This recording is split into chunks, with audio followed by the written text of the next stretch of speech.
Hey everyone, it's great to see you here. It's Jessica talking. So I just had a little bit of technical difficulty setting up the PowerPoint. It's looking a little bit on the blurry side. I don't know if that's true for you, but so I would just recommend making sure that you're watching it on full screen, and you should be able to view it. Now, if you haven't downloaded your notes page, take a moment to do that. You still have about 5 minutes before the webinar starts officially. So head into the email that I sent you about 10 minutes ago, or the one I sent you a couple of hours ago. That'll have a link to your notes page. You can download that. A couple of things I want to note about the chat. If you are dormant in the chat and you don't write anything for a while, it will automatically log you out and ask you to reconnect. That's no problem. You just press the reconnect button. You'll have to re-enter your username, or just type lots of questions, and then you'll never get logged out of it automatically. Now, I know someone just wrote that they can't hear anything. That's because my mic was off. I think you should be able to hear me now. Can you just type into the chat that you can hear me now?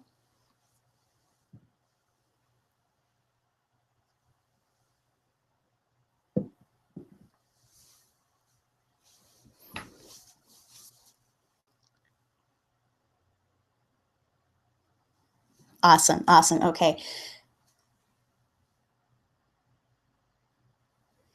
So Simon, you're asking where the notes page, I sent a link to it in an email that you would have gotten about 10 minutes ago, and then in another email that you would have gotten 2 hours ago. So they were just the reminder emails that the webinar was starting. There'll be a link in those emails for you to download your notes page. It's not essential, but because there's so much content in the webinar, I think you'll find it helpful.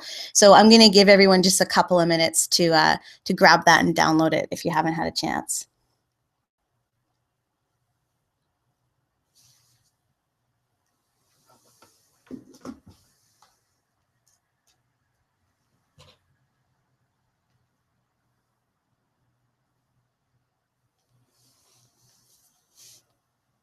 Hello, welcome to the webinar, Nat G. James.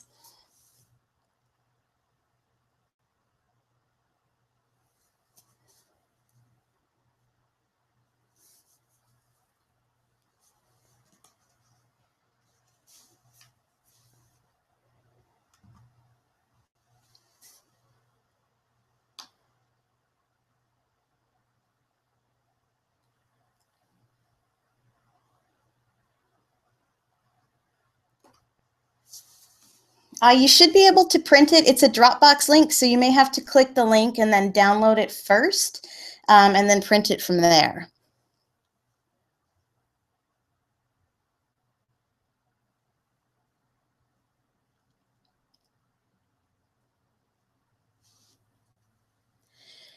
So we'll just wait about 2 more minutes for you to get prepared. Just a reminder that you may get logged out of the chat if you're not active in it for a little while, but it's easy to log right back into it with the same username. You should also know something about Google Hangouts, which is that there's about a 10-second delay between when I speak and when you actually hear me. So if you post a question in the chat, my reply to it might seem a bit delayed, and that's the reason why.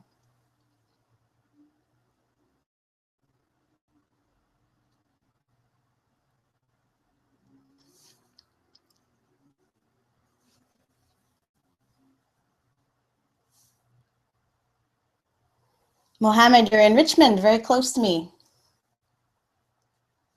How many of you are local? Can everyone just put in the chat where you're from? I'm really curious to know where people are from.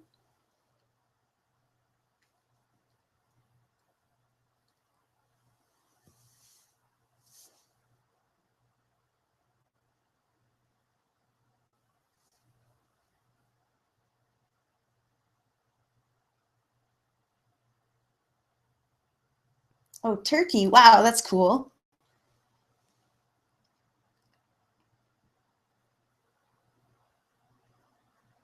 Simon, are you the Vancouver Simon that I already know?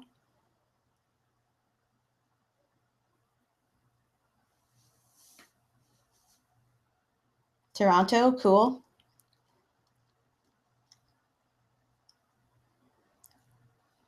Tucson. I almost made it there 2 years ago, but not quite. We got to Sedona and then turned around. Awesome, Simon. I'm glad you're here. All right, well, it's 11 o'clock. Let's do this. I'm going to start my timer. All right, so here it is, the webinar, the 60-minute business plan, how to get started, get dirty, and get your money, wherein I pack 4 hours of workshop material into 60 minutes or less. And with any luck, seriously boost your confidence that you can write a business plan, you can use it to find funding, and you can become a successful entrepreneur in the process. Now, it's a bit of a tall order, but I'm pretty confident that I can help you. Now, in order to fit all of this into an extremely content-heavy webinar, I do want to ask you just remove all the distractions that are around you right now. Turn your phone off, close other browser windows, just watch this on full screen.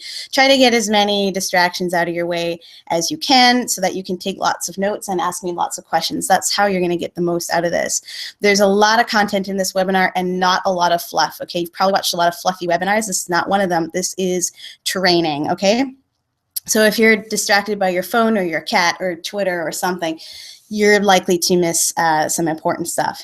Okay, now this isn't going to be a webinar where I spend 20 minutes telling a story about how I failed and then immediately made $1 million after having an epiphany in Cebu, things like that.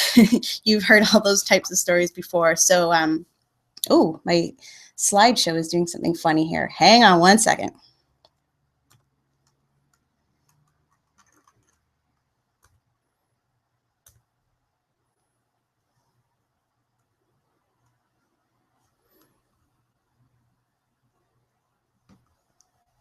All right, well, hopefully it doesn't move ahead on its own, or this is going to confuse the heck out of you. Hang on one sec, guys. Sorry about that. It seems to be moving ahead on its own, and I don't want it to.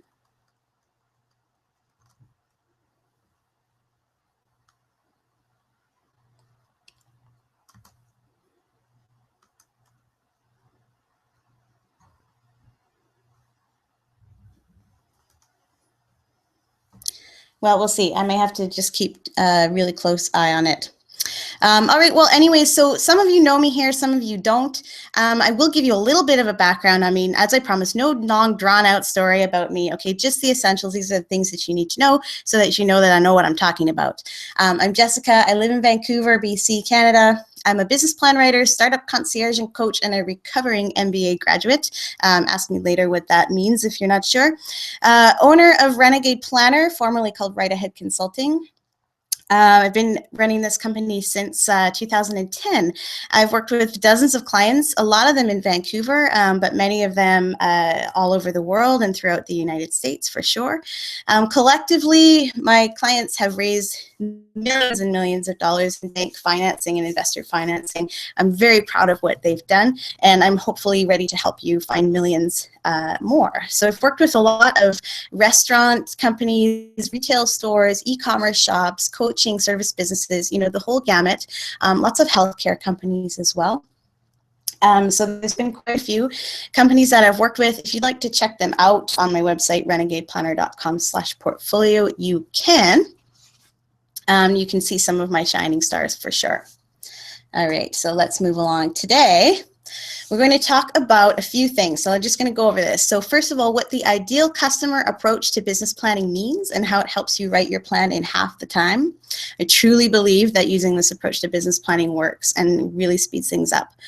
It'll be the best way to structure your business plan so that lenders and investors actually want to read it. Okay, there's a flow of information that works best that people expect. So, oops.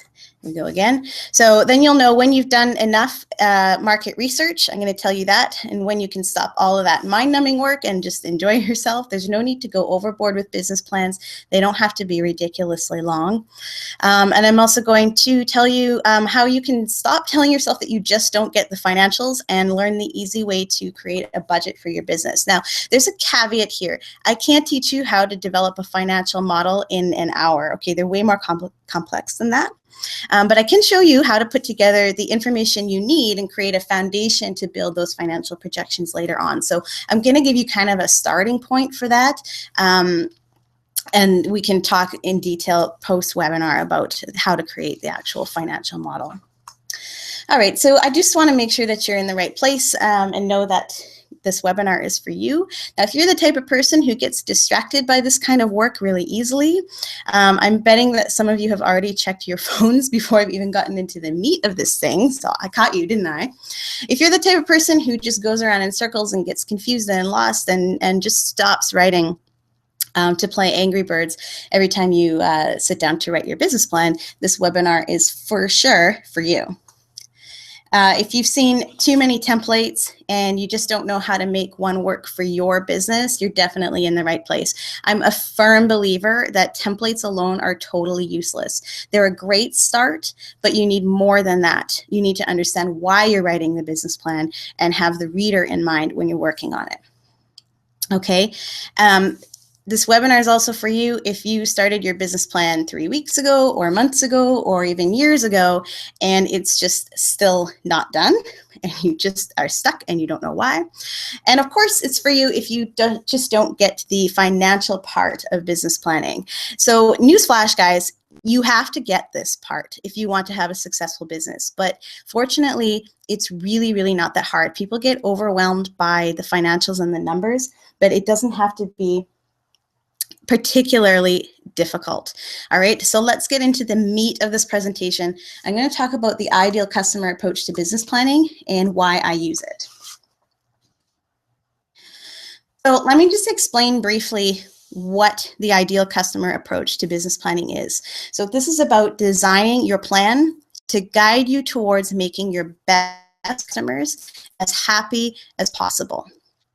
You've probably heard the concept of the ideal customer before, so I'll just remind you quickly how important it is to know who that person is for your business. It is so much easier to market your company to one very, very tiny segment of people than it is to reach absolutely everybody because you just don't know where everyone is.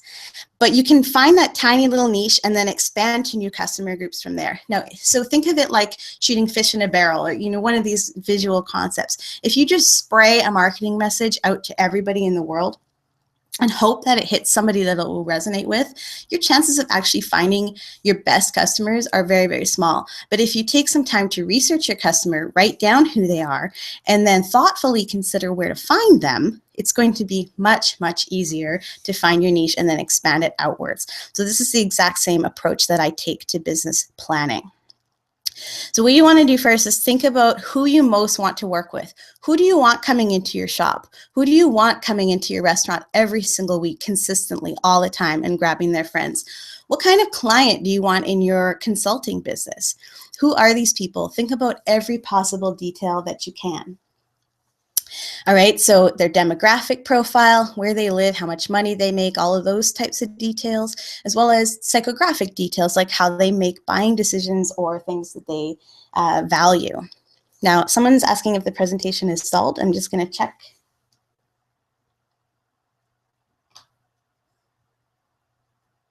Yeah, no, Simon, we're on the right slide. There is about a 10-second delay, so you might see it skip a little bit, but it's not stalled. It looks like it's okay. I've got a live chat going in another window and it looks all right. All right, so where were we? So yes, so you want to consider who you most want to be working with and have a really clear picture of that person in your mind. And yeah, okay, everybody says, well, but I don't know, like I'm going to have lots of different types of customers, some of them are going to be old and some of them are going to be young and some of them are going to live in Tucson and some of them are going to live in Turkey. I just don't know. Well, you can play favorites here. You can pick somebody that you really want the most, okay, and start there. You just have to start somewhere and you can build and expand your business and your markets around that. So you design your business plan to support them. Each section of your business plan will be thoughtfully composed around the needs of that ideal customer. So you'll write your market research, your marketing plan, and your operations section with all of this in mind. So if you're wondering why this helps you write faster, it's because each section, all you need to ask yourself is, does my ideal customer need this? So if you're considering a certain type of marketing plan, like Facebook ads, for example, is that something that your ideal customer is going to respond to? If yes, continue writing that part of the plan. If no, no, switch gears, try something else? Or will spending this money help me solve their problem in a better way? So every piece of your plan kind of revolves around that customer. So think of them as at the center of your planning. This also helps you set limits on your market and your industry research. Okay, you really don't need to research more than about 3 different market segments. Even if you're going to have more than that, 3 is usually plenty, or you're going to start going overboard. And you probably don't have the bandwidth to reach out to more segments than that initially in your business. So that's good enough. So for example, income statistics. If you're researching income demographics in your local area and you know that 20% of the population makes 40 to 60 grand and 15% makes 60 to 80 grand, well, if your ideal customer falls into that higher income bracket, you don't need to worry about that other bracket unless it's relevant to another market segment. Now, I will be explaining that in a little more detail in subsequent slides, but is it clear now? Nat, I'm not sure if you're saying it's frozen for you or asking if it's frozen for Simon.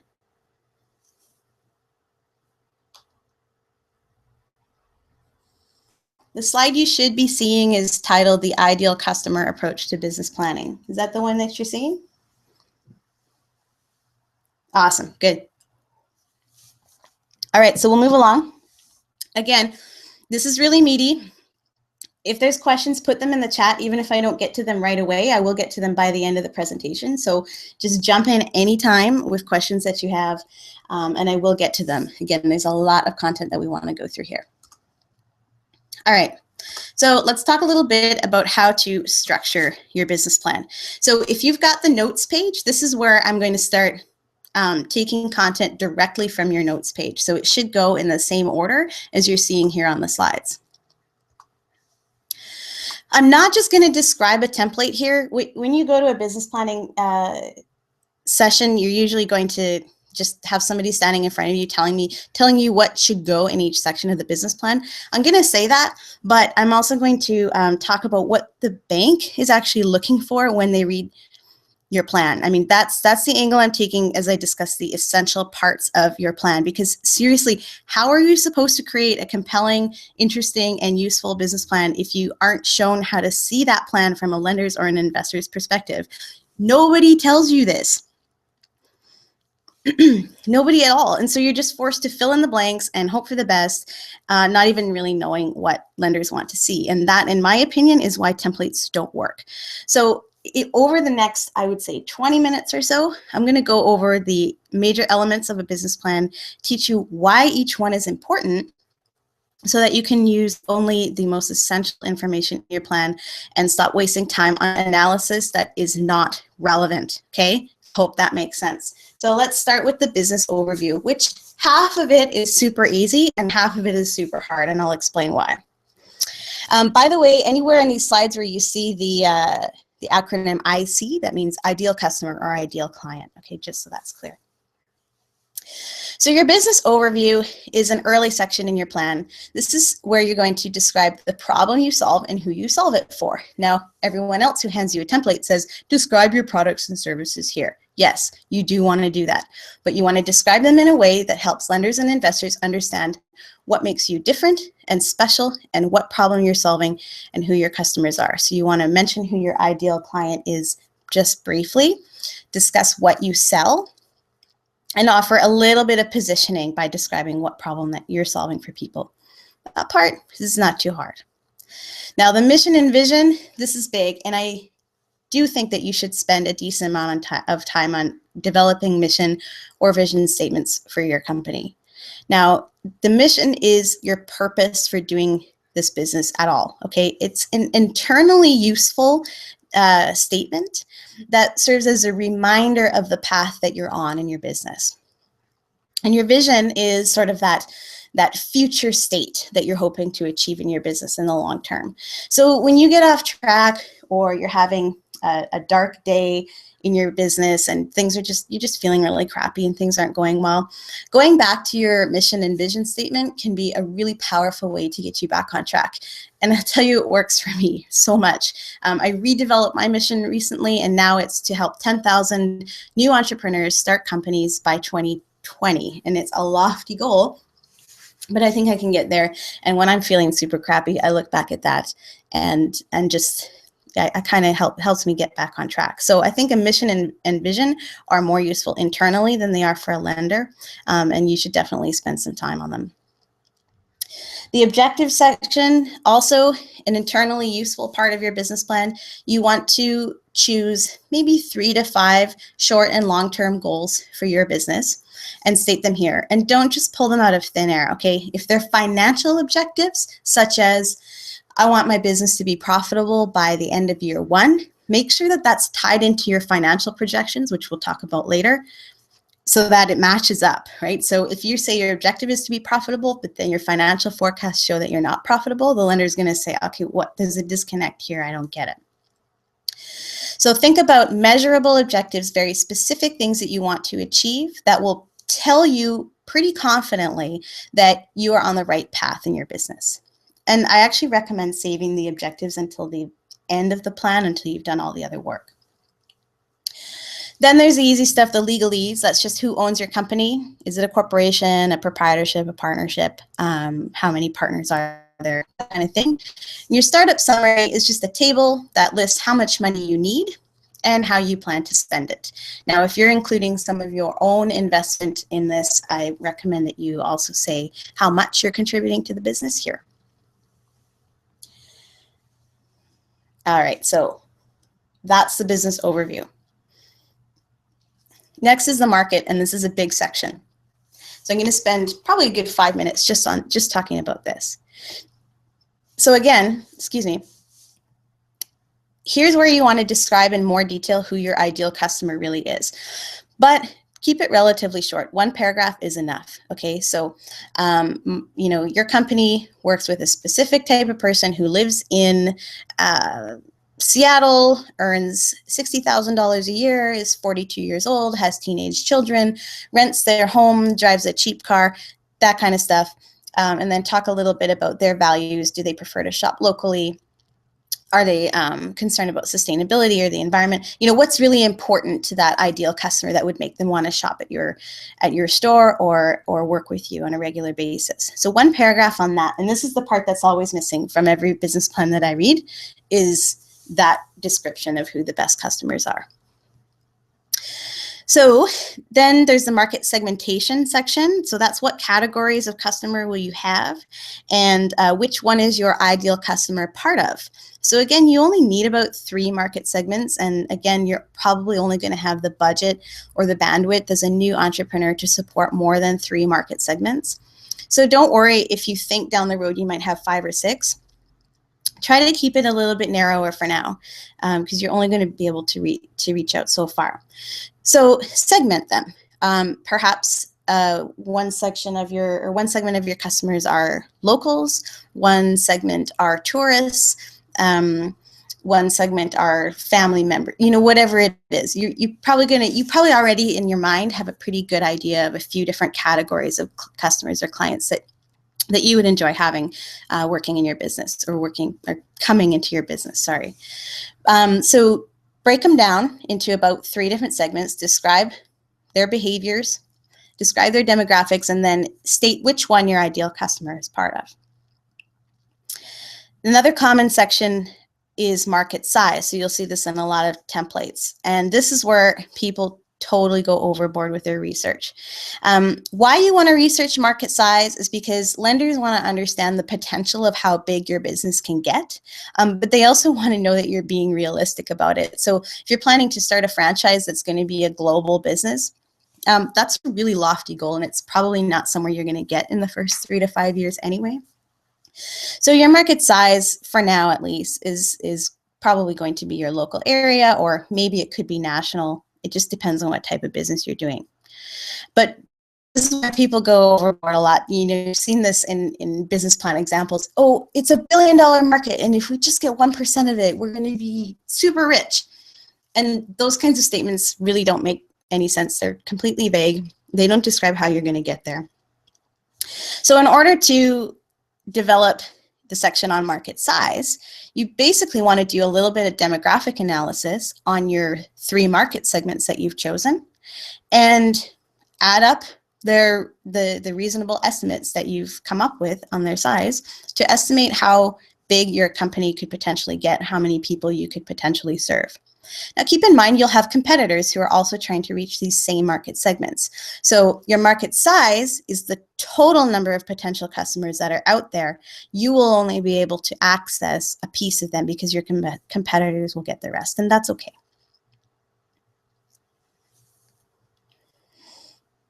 How are we doing? Is it making sense so far? I was figuring there would probably be some questions about market research and market size. And I will talk about where to find that information on the next slide as well.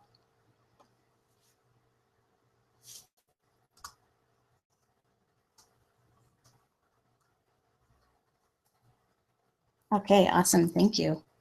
I see everyone's gone to anon. I know it's frustrating. All right. So moving on from the market section, we have a related section of your plan, which is industry trends. So this is where you want to take a macro view, sort of a big picture world view of the industry that you're operating in. So if you're in the restaurant, if you're operating a restaurant, you would want to look at the food and beverage industry. A hotel, you want to look even larger at the hospitality industry. If you're a coach or a consultant, you want to look at everyone from Deloitte down to the freelance consultants that work in your area to try and figure out what's going on in the world that you're doing business in. So consider questions like, are companies similar to yours shrinking, or are they getting bigger, and why is that happening? Are there just a few big players in your market? For example, in telecommunications, you usually only have a few very large competitors, or are there lots and lots of small competitors? So in the restaurant industry, you're going to have dozens or hundreds or even thousands of restaurants in your local area, so you have many, many small players that you have to compete with. So you want to acknowledge that. Consider whether it's easy for new competition to come and take market share or take new customers. So we call this barriers to entry in business speak, but really is it just like how easy is it to start a business in your industry? Are there regulatory barriers? Is it prohibitively expensive for most people to start companies, or is it super easy? Can I just take $200 and buy a domain name and a few Facebook ads and get going? So those are things that you want to acknowledge. You also want to think about how regulated your industry is. So are there a lot of laws and rules that you have to follow, or is it pretty straightforward, just about anybody can operate there?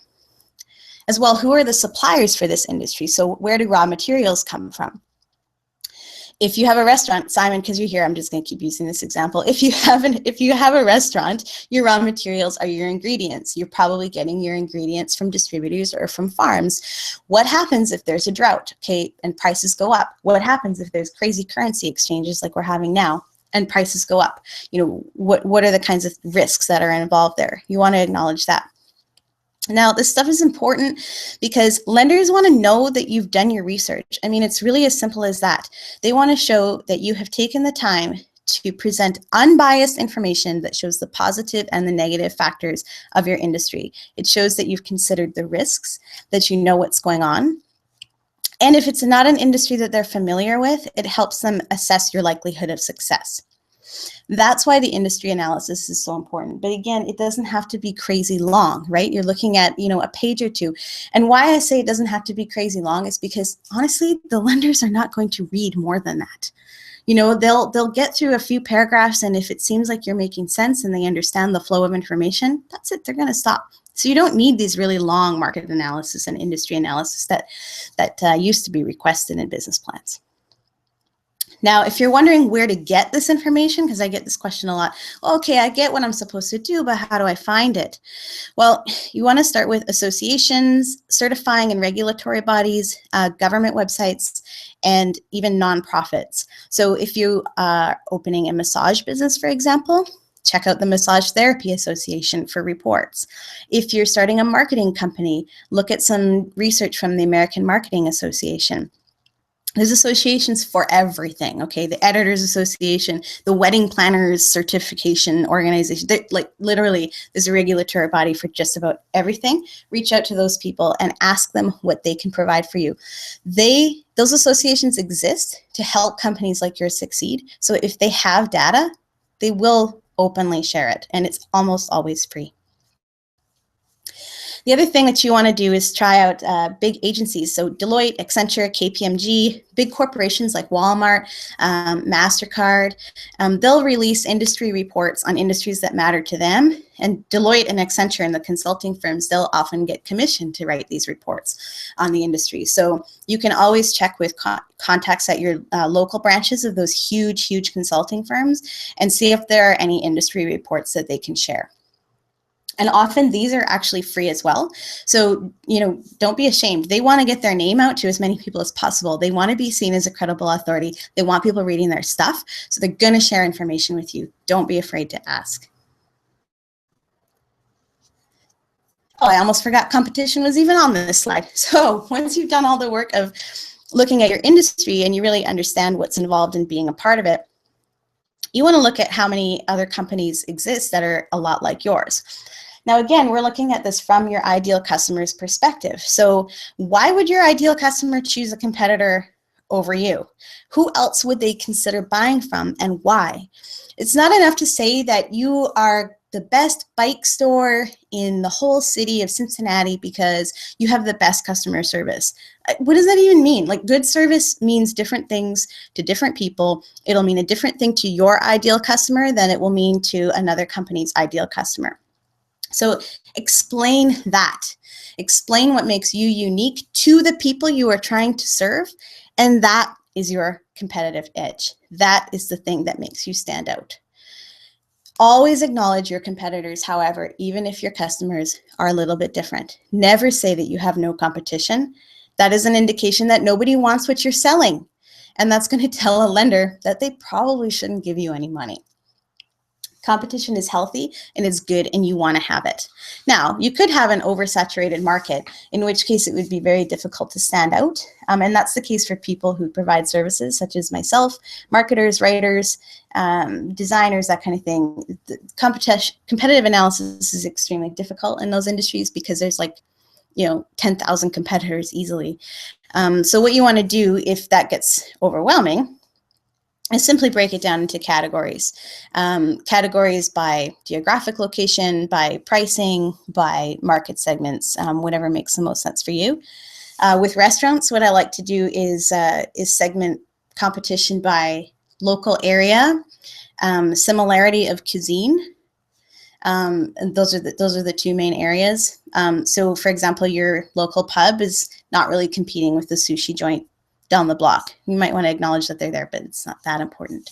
So you do want to look at convenient location with restaurants, and then places that have a similar atmosphere, similar food.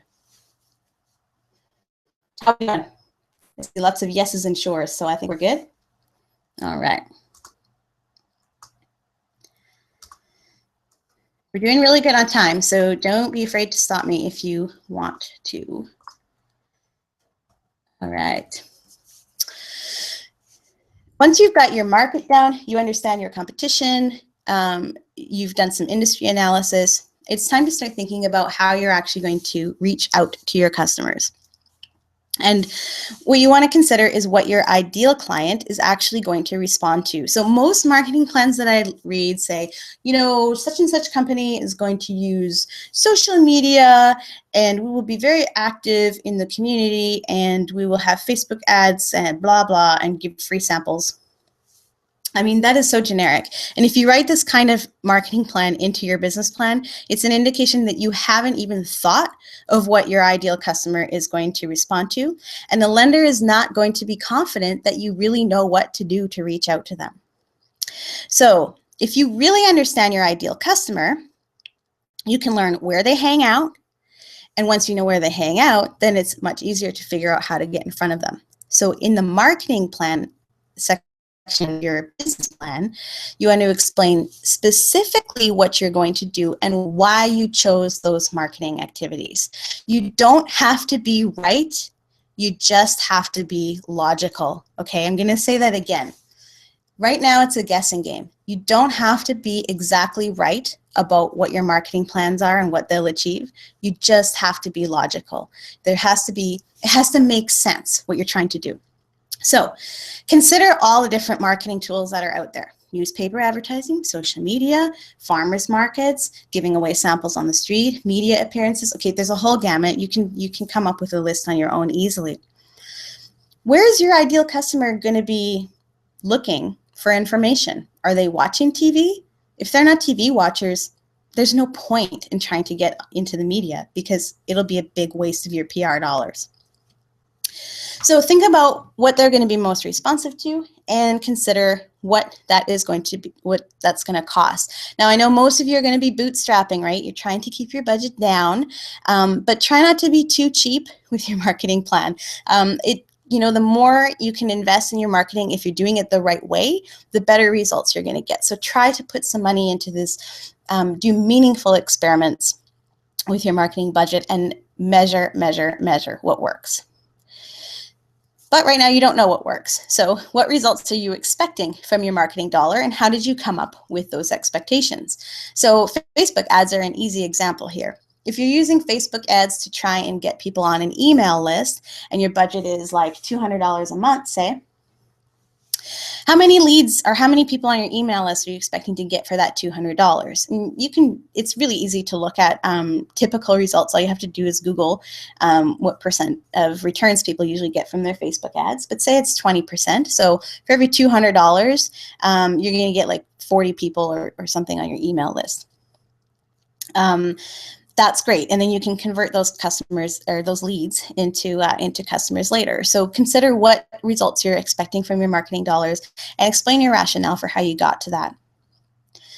You may also want to consider sharing what you predict your sales cycle is going to look like, and that means how long is it going to take from the moment you collect a new lead to the time that customer buys from you.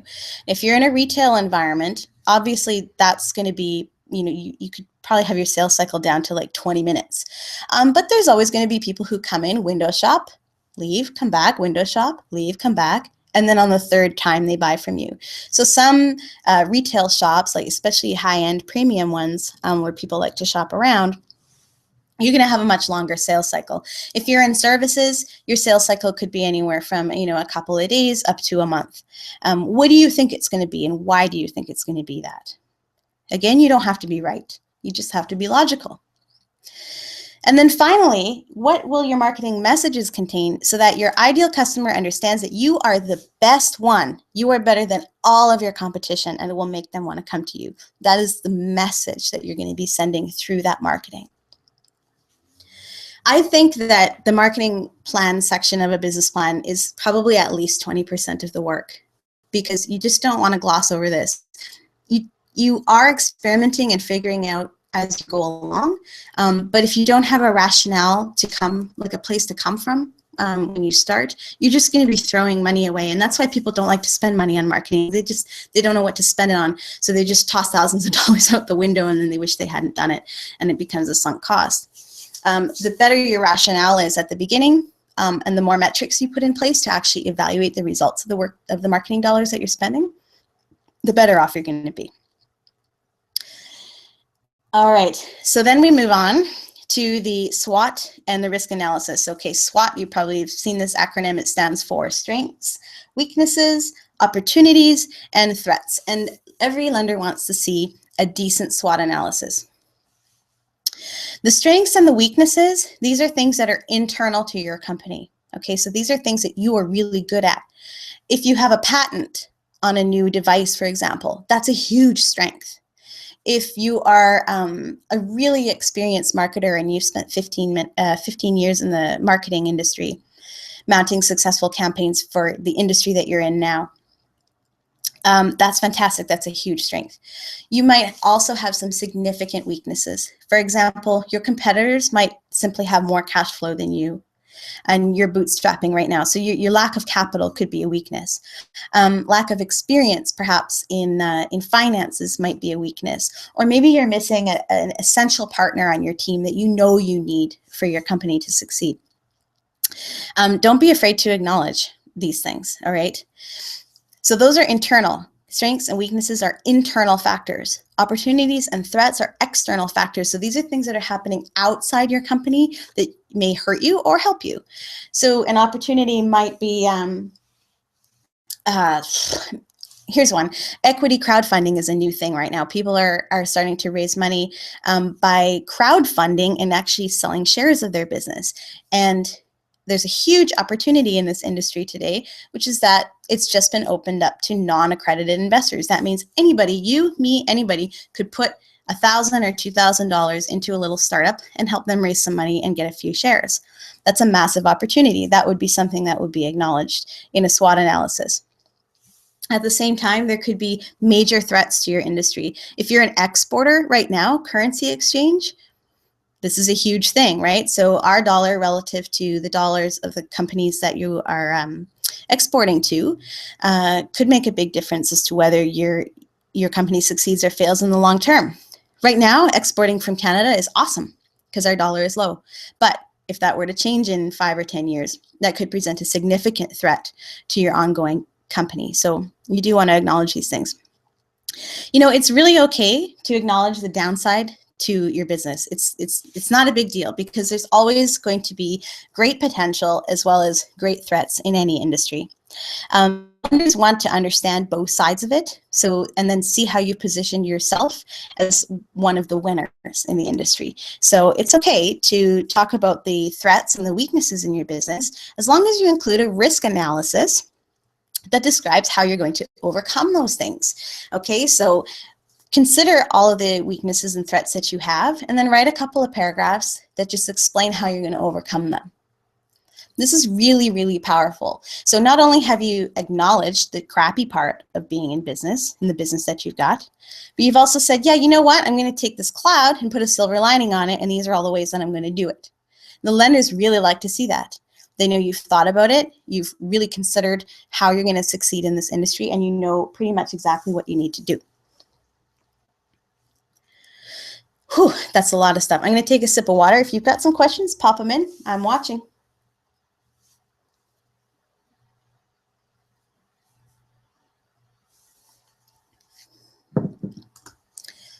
All right, moving on. There's 2 more sections. If you're following along with the notes, there's 2 more slides, actually in 4 more sections, and then the budgeting section. So let's talk about operations. Now, when I'm writing a business plan, I always find the operations to be the easiest part. This is a relatively straightforward thing. So what does a typical day in your company look like? Who's doing what? Where are you located? What are your hours of operation? You still want to keep your ideal customer in mind when you're writing this section, and think about how they would like to see you operating your business. So if you've got a restaurant, do you really need an electronic ordering system? Do you have to spend the money on that? Is that something that will actually make the experience better for your best customers? Or is it just a gimmick that you're caught up in right now? Think about the best way to serve your ideal customer and how the business will also support you and your staff, make everybody happy. Okay, so that's fairly easy. And then, and where do you buy things from? You want to also acknowledge your suppliers. The more suppliers you've contacted prior to going for financing, the better off you are. It's a really good idea to know at least some of where you're going to get your ingredients from or your supplies from, because this shows, again, to the lenders that you've done some research and you have maybe even set up some accounts. And you've got some people that you can work with. Ooh, Simon, I'll get to your question in 1 sec, just after I'm done this slide. So the operations section, again, that's a fairly straightforward thing. That never takes me longer than about 30 minutes to write, so it's not that hard. And actually, the management and personnel section is fairly straightforward as well.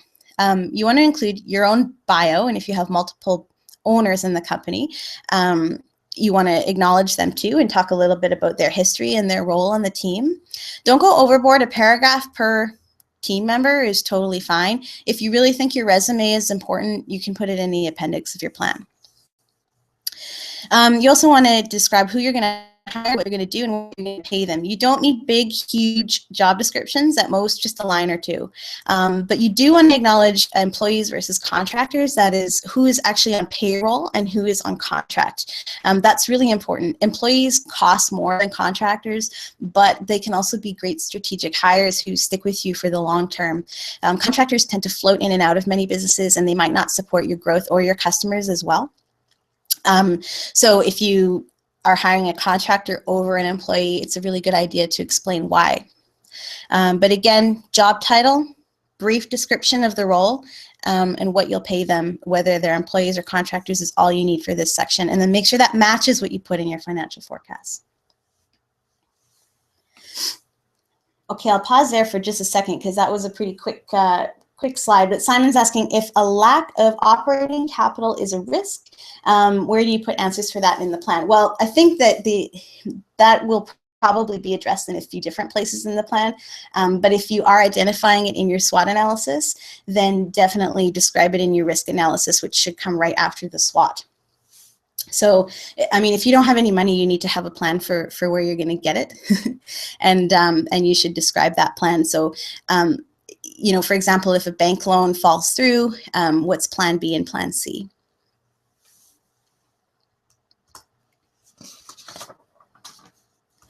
Okay, finally, there's the exit strategy. And this is something nobody really wants to think about because, well, you're just starting your business, so why would you want to think about finishing your business? But you do want to acknowledge when you think you'll get out of your company and how. You don't have to know for sure, but your considerations in this area can affect your operations. So, for example, if you were thinking of franchising, you'd want to be working on process development right off the bat because you would need, you want to make sure that you've got clear manuals and clear systems for your company so that you can easily transfer that to potential franchise owners if you want to do that down the road. It's also important for investors because it affects the return on investment. If you're planning to be acquired in 3 years, well, the investors could expect the return on their investment in 3 years. So that would be an important thing to acknowledge. So just consider a couple of options for your exit and put them in.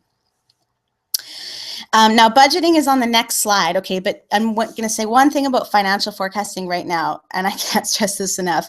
Describe how you got to your numbers. How do you know you're going to sell 500 widgets a month? How did you come up with your monthly expenses, your startup costs? Where did those numbers come from?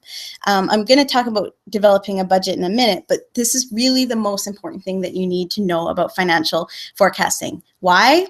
Because your projections are fiction and you need a good story.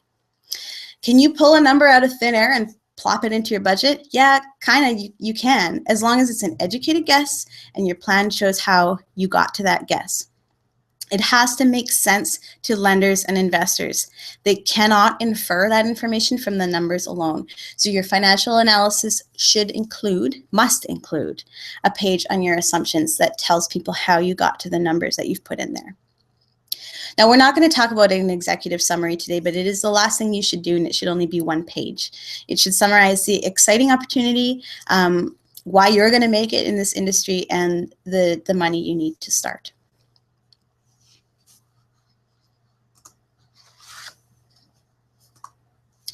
All right, so again, as I said before, I cannot tell you how to do a financial model in an hour or in, well, 5 minutes, because that's all we've got now. But I can give you the vision for creating some budgeting. So people always tell me they just don't understand the financial part. And of course, this is an issue because you can't really be a great business owner if you don't know how to manage your financials. So there's really 3 things you need to know when it comes to creating your initial budget. One is keep your startup costs separate and understand what the difference is between your startup costs and your ongoing costs. So startup is pre-launch. So before the day that you open your door, it's all the money that you need to spend. So if you're hiring people before you actually open, the portion of wages that you pay before opening goes into your startup costs. And always leave some working capital or some cash because you can't start a business without cash, right? You're probably not going to have enough revenue right away to be profitable. So you're going to be spending more than you're taking in. That cash buffer will give you an opportunity to correct your business and make sure that your revenue starts going up and you can still cover all your bills. You also want to know the difference between direct and operational costs. So there's lots of different terms for this. Direct costs are sometimes called COGS, or cost of goods sold. Operational costs might be called fixed costs. You'll hear lots of different terms, but basically the direct cost is your cost to produce the thing that you're selling. So it's your raw ingredients, your shipping materials, packaging. If you use contractors to perform a service, it's the contractors, because you don't pay them if you're not selling. So it's basically a cost that you only incur if you sell something. That's a direct cost. Then you want to understand your operational costs. Those are your monthly fixed, not necessarily fixed, but costs that you're going to have to pay out every single month regardless. So that's your rent, your phone, your bank fees, all of that kind of standard stuff, cleaning, janitorial services, whatever it is. You have monthly fees that you're going to have to pay, and those are operational costs.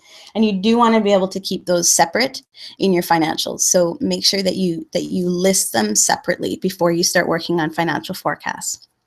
Now, one thing that you can do if you are going to have some irregular or unpredictable costs, such as travel, which only happens 2 or 3 times a year, or maybe a big PR media campaign that you only do in October.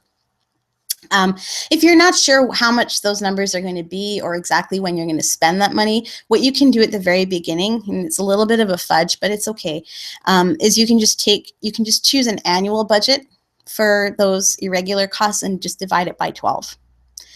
So that you're basically keeping a monthly budget aside. And if you don't spend it, it just rolls over into the next month. All right, so that's a way to make it a lot easier at the beginning when you're first doing your forecasting, is just simply take an annual amount and divide it by 12. So put all of that information into a spreadsheet, and you've got a really good foundation for your forecasting. You've got your startup costs, you know where they go, your direct costs, your operational costs, and irregular costs, which will also go into operations. This budget is not sufficient for a bank loan or an investor review, but it'll give you the foundation for cash flow projections that they will require, and it helps give you a sense of what it will realistically cost to run your company. So if you are working with a template, like I said, I'd hate templates, but if you're working with a template, but you do this exercise first, the template becomes a lot easier to fill out. Well, how do you know when you're done your business plan? Boy, you've done a lot of work. Whew, and I've done a lot of talking. How do you know when you're done your business plan? Well, is it telling a story? Does it flow? Is it logical? It can help to read sections aloud to see if they make sense when you actually speak them verbally. Have somebody read it over. Ask them if they're getting your whole story. Ask them if there's anything that they don't understand about the business or how it's going to operate. Know that your business plan doesn't have to be that long. 15 pages plus tables is almost all I ever write. Almost every plan I read is too long and overdone, not too skimpy on the content. But one thing you also want to do is make sure you check for repetition. So you don't want to be saying the same thing over and over again in your plan. Like, we have the best customer service, and then in the marketing plan, we have the best customer service, and then in the operations plan, we will offer the best customer service. It's redundant. So definitely watch for repetition and try to take that out. Question here, what if you don't know all the budget lines to include? So there's a few things you can do. You can look at sample plans. So you might be able to find an example business plan for your industry on the internet, and you can just sort of go down and use it as a checklist. If you're in Canada, sorry, James, I can't remember if you are or not, but in Canada, you can look up small and medium enterprises industry benchmarking reports. So you can find your industry and download basically a spreadsheet that shows typical expenses for companies that work in your industry. So you can download that and use it as a checklist. And then the other thing you can do once you feel you've kind of exhausted and you can't think of anything else is just include a budget for miscellaneous. And I always recommend that you actually leave about 10% of your monthly operational budget for just stuff you never thought of, because there's probably going to be some costs that you just didn't think of at first that you're going to have to fold in. So that's usually what I do. So industry reports, sample business plans. Of course, I can use my own experience as well because I've done so many of them. So that, and then including a miscellaneous budget. All right, so ooh, I need another sip of water. One sec.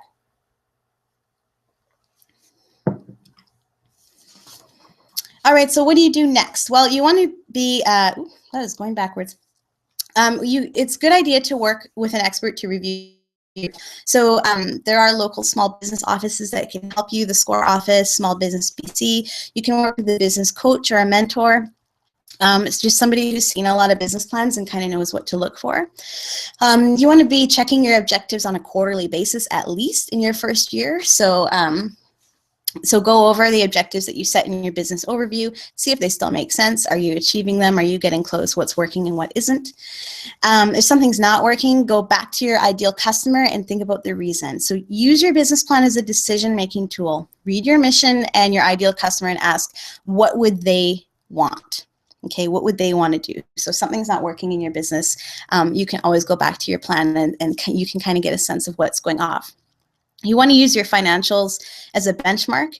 Okay, they're both a fiction and a foundation. They present one possible scenario for your business so that when you deviate from it, you can easily see why. And that's why financial forecasting is really important. So that was about 45 minutes of just nonstop in your face. Like I said, this is normally 4-hour workshop that I used to do. I don't know exactly why you came here today. Perhaps you've been struggling to finish a business plan that you've already started. Maybe you're confused about how to start at all. Maybe you're looking for help with a specific piece of your plan and there's something that's holding you back. Or maybe you're pretty much done and you're just looking for validation that your plan is ready to submit for financing. No matter which one of those reasons applies to you, I hope that what I've offered today is helpful for you. But if you're looking for more, I have developed something that I think is going to help you take to the next step. So what I've done is created a pilot program to address a lot of the problems and the questions that you've been asking in the chat today. And I'm offering it up to you. It's called Renegade Business Planning, because why not? It's a guided business plan rating program that will show you my direct, exact approach to business plan rating while giving you some resources and coaching you through the entire process. So if you've got the framework from this webinar, but you need a little extra guidance and support from an expert, then this is really the program for you. I'll be launching it on Monday, so in 3 days. And here's what it's going to include. There'll be about 10 lessons. They're designed to walk you through each section of your business plan. It's pretty similar to what I've done today, except with more detail and more examples. You will have evergreen access to the course content. That means you'll have access to it forever. All the worksheets and downloads will be hosted online until I release a better version, in which case you'll have access to that as well forever and for free. You'll have direct communication with me inside the course platform. Okay, so I always reply within a business day or two. And what I think is the most valuable part of this is a comprehensive review of your complete business plan. That's a $247 value, and you'll have that to use within 6 months of signing up for the program.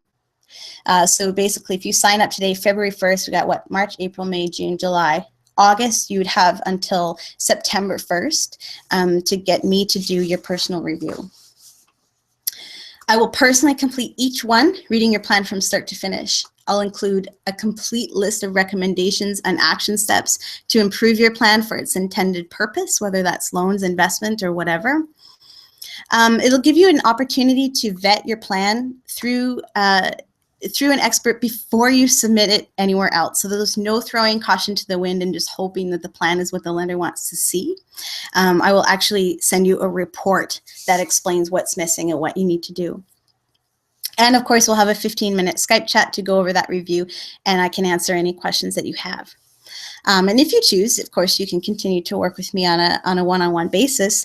But that business plan review alone, without the course at all, is something that I'm charging $247 for now. And most comprehensive business plan courses like this one are costing between $100 and $500. But this program is new and it's in its pilot version, and that means a couple of things. First is that I would be asking for your feedback. So I'd be checking in with you on a regular basis to make sure you're enjoying the program and finding out what I can do better. Second thing it means is that you're getting it for a ridiculous, insane price. Now, before I regret this, let's just do it.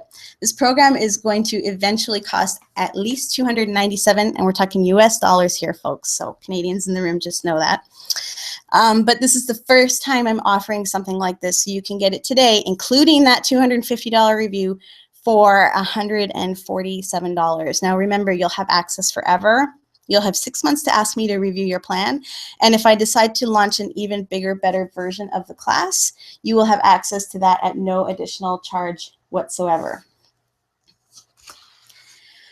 If this sounds like something that you would be interested in, and again, I am going to stick around and continue to answer your questions if you have more. So type them into the chat if you want to ask me some more questions today. I'll stay as long as I need to. But if you think that this is a program that could help you complete your business plan, then you just have to click that orange button. You'll see it just to the right of the chat window, and you'll be taken directly to a checkout page, which looks like a less blurry version of what you're seeing on the slide there, or something similar. It'll have PayPal on it. Just click checkout with PayPal, and you can use your PayPal account or credit card to make a secure payment. Now, if you decide to sign up with me by January 31st, I'm going to close this cart in 3 days. You'll have everything that you need to get started with the program on the 1st, so that's next Monday, and we'll be launching right into business planning and taking all the information that you've gotten today and presenting it in a whole lot more detail with direct support and help from me. So I really can't wait to meet you there. Just click that orange button if you want to sign up. And I'm here for a few more minutes. If you want to chat with me or say anything, just let me know. I'm going to stick around.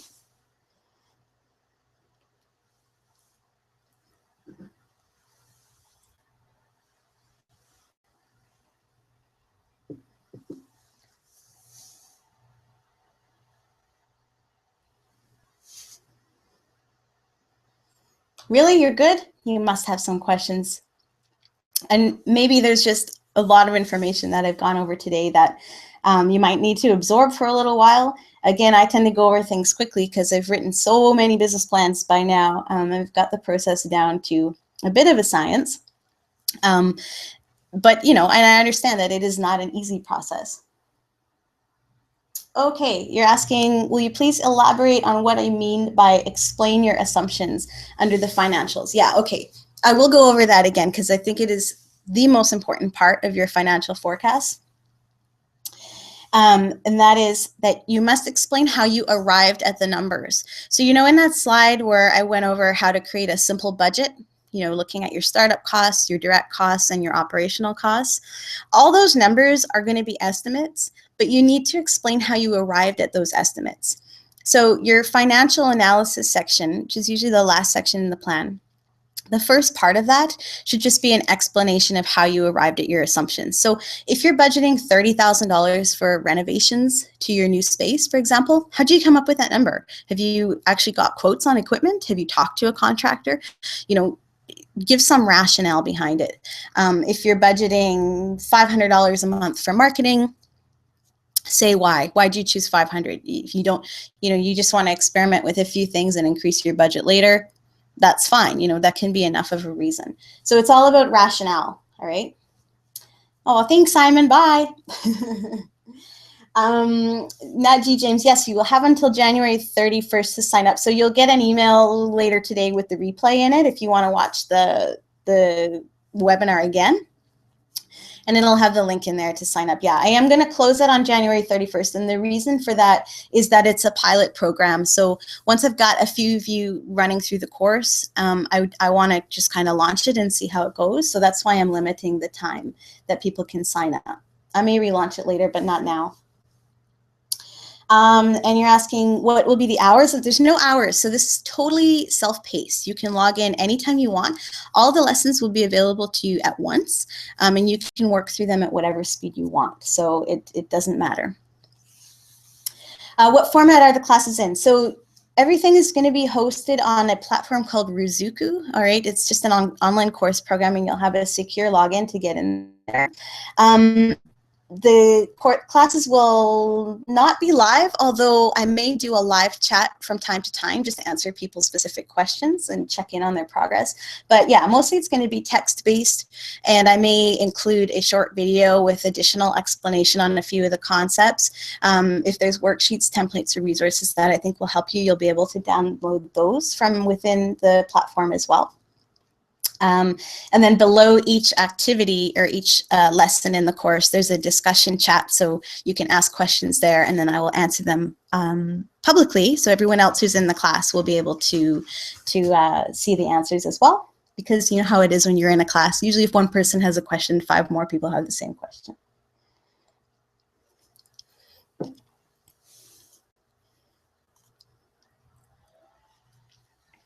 Anything else?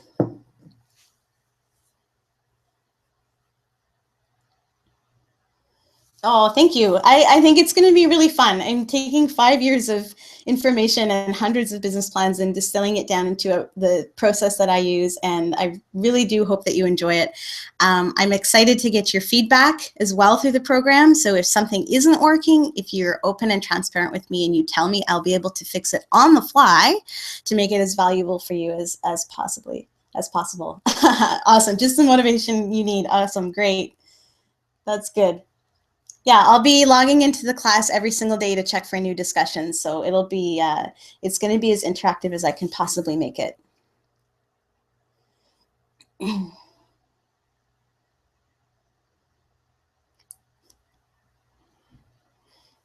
All right, well, if there aren't any more questions, if you think of something after, just email me, jessica@renegadeplanner.com. I'm super easy to reach, accessible all the time. So if you have questions about the course or you're not sure and you don't want to put them here publicly, feel free to email me. I will answer them. I'll give you a hand. I'll help you out. Otherwise, if you think you're ready, that orange button is right there for you. And you can sign up for the class right now, $147. Before we sign off, I just want to say thank you so much for all your interaction, for all the questions. I really, really appreciate you being here live on the call. And I hope you guys all have a great afternoon and the rest of the weekend. And we'll see you online.